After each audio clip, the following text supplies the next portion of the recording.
guys, what's up? It's Dan here. Welcome to another DanQ review. Today we're going to be discussing The Darkness 2. Second in the series, went through a different turn. It changed styles a bit because it also changed developer hands. However, that can mean good or bad. We'll have to find out. But anyways, let's start off with the summary. Darkness 2 is available on Xbox 360, PlayStation 3, and the PC. It is a first-person shooter mixed with a psychological horror genre game, and developed by Digital Extremes and published by 2K Games. So Digital Extremes right there. It's a completely different... I'm just kind of looking here.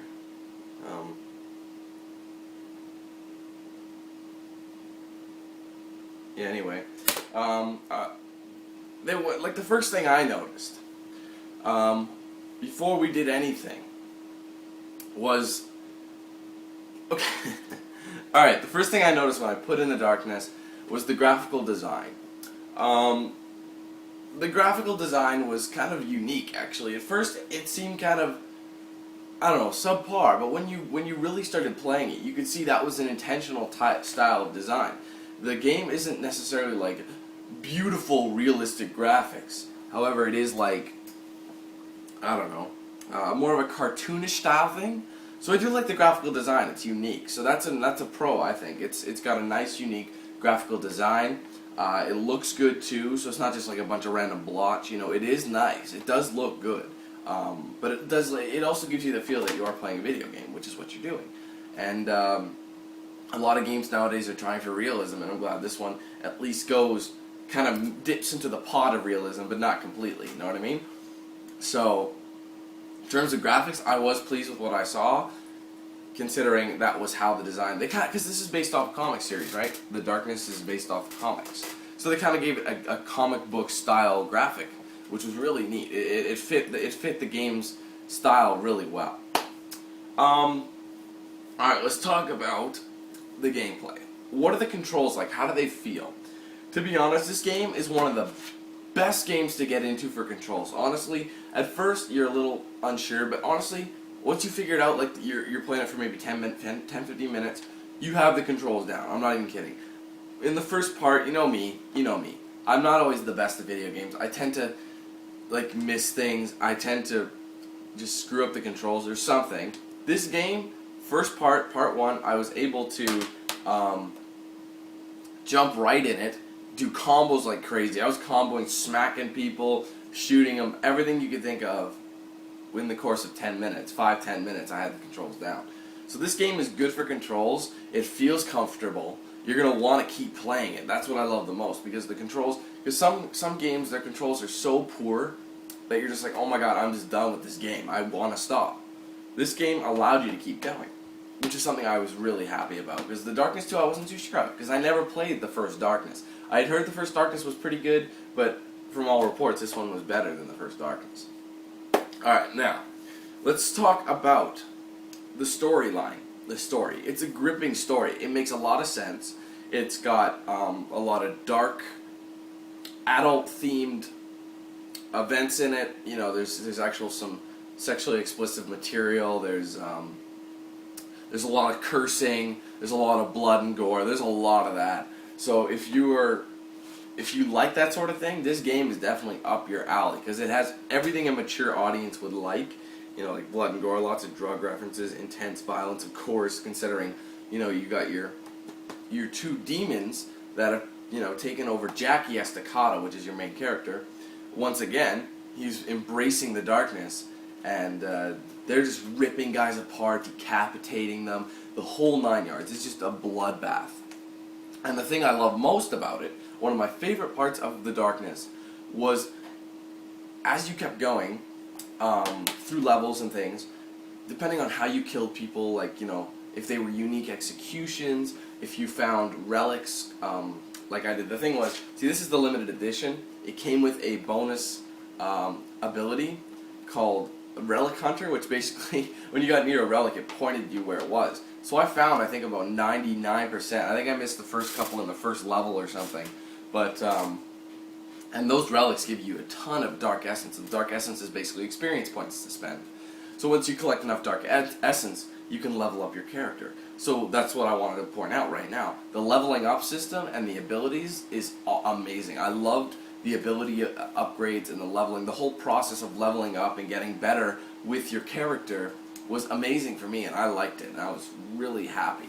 Because that was something that made you want to keep going. You'd try and you'd collect everything, you'd go nuts, you'd do as many executions as you could, and in doing so you'd finally get a chance to purchase new points at these like dark essence spheres that you come across in each level. You can purchase them and get new abilities, like for example the additional ammo for your weapons, new demonic abilities like new executions. There was things called gun channeling. You know, it basically replaces your ammo with darkness. You know, darkness. So you have a much more powerful shot. You have swarm, which is like you release these. I don't know if they're flies or what, but some sort of bug, and it just distracts the enemy for a time. And each thing you can upgrade individually to make it better, and it greatly helps your single player experience thoroughly. Now, by the end of the game, my character was not completely uploaded. It was getting there, but it wasn't 100% uploaded. It wasn't 100% upgraded. And with that, I was like, damn, now I gotta redo it. No, you don't. This game has a New Game Plus feature, and for those of you who are not familiar with New Game Plus, it allows you to take your completed character, your completed progress, start a new game, and all that progress has carried over to your new game save. So basically you'll be starting over, however, with all the abilities you've unlocked, all the skill points you've saved, etc., etc. So basically you could start again. Say I missed a few relics, the relics would be saved too. I can go get the old relics that I missed, and complete the game with a dominant character, you know, a character that was kicking ass. And you can continue to upgrade Jackie's talent trees. Like I said, there's different talent trees, you know, depending on what category you are. Like for the demon, the weapons, or just health, you know, that sort of thing. You can continue to upgrade until he's maxed out. So the New Game Plus feature was great, and that extends the length of the game. Now, which brings me to something. The single player story. Okay, first I'm going to say the single player story, like I said, was good. I liked it. It was a good storyline. It made sense. It was entertaining, gripping. It was short. That's a bummer. I thought of this game. I think I completed this game in 5 hours 45 minutes to be exact, because it was only a 23-part playthrough at about 15 minutes apart. So that was about 5 hours 45 minutes, which is pretty below average for a length. And usually people don't think that's acceptable nowadays. So it is too short in terms of story mode. But like I said, it makes up for it with New Game Plus. You can go back and do it again. Because you know how some games you're like, oh, this game, I hate this single player. I don't want to do it again. As soon as I'm done with it. You won't be thinking that with this game. I actually wanted to do it again. But with time constraints, obviously, I can't do that. So anyway, that was what I loved the most. You have a gripping storyline that was enough to allow you to play it again with the new abilities, despite the fact that it was a short 5 hour, 45 minute campaign. It can vary how fast you travel through it, but keep in mind I tried to collect things. So if you really just rush through it, you're probably doing it in 5 hours, no problem. Okay, moving on. Now, this game has a multiplayer feature. It's kind of unique. It's not like a multiplayer like P versus P, attack, blah blah blah, shooter. It's a co-op mode. There's two different types. There's the campaign. It's called Vendettas. It's a co-op campaign. There's 4 players, and they both have a small portion of Jackie's abilities. So each character you play as has a different ability. Like for example, one of them has they all have their own special weapon as well. For example, one of them I picked was named Shoshana, and she was what did she do? They all have a different special weapon, like I said, that channels dark energy. Hers was a double-barreled shotgun that if you held the trigger down when you're firing it, it would pretty much turn into a sniper. So you'd as long as the guy was in the reticle and you charged it up, he'd be dead. That's it. So I played as her for the most time. There's also a few other guys that I can't remember I can't remember all their names. You're gonna have to forgive me, but one guy was a samurai, so he had a samurai sword. Another guy was was a witch doctor, so he had like a tribal thing that cast spells or levitated the enemy, and you could choke him out or whatever. The final guy had like an axe, and he was like a Scottish, Irish, I don't know what the hell he was. His name was written in like Celtic writing, and he had the red hair and the pale skin, but he had a Scottish accent, so I don't know what he was. But anyway, you had 4 different characters. Now the thing is, I was originally going to do it in co-op.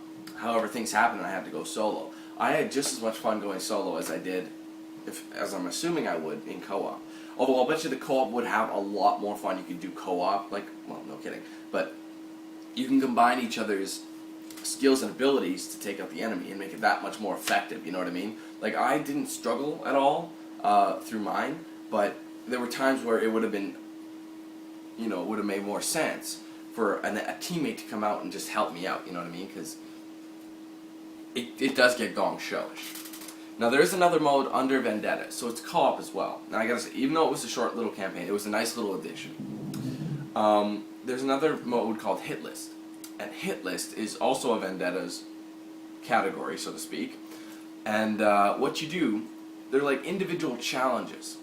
Now each challenge you can play, there's ones that are Hit List exclusives. There's 6 of them, what I covered. Things that you go in and they're just random. Do this, complete it. There's no storyline really. There's a bit of a minor one, but not really. Just go kill this guy, do this, do that. And it follows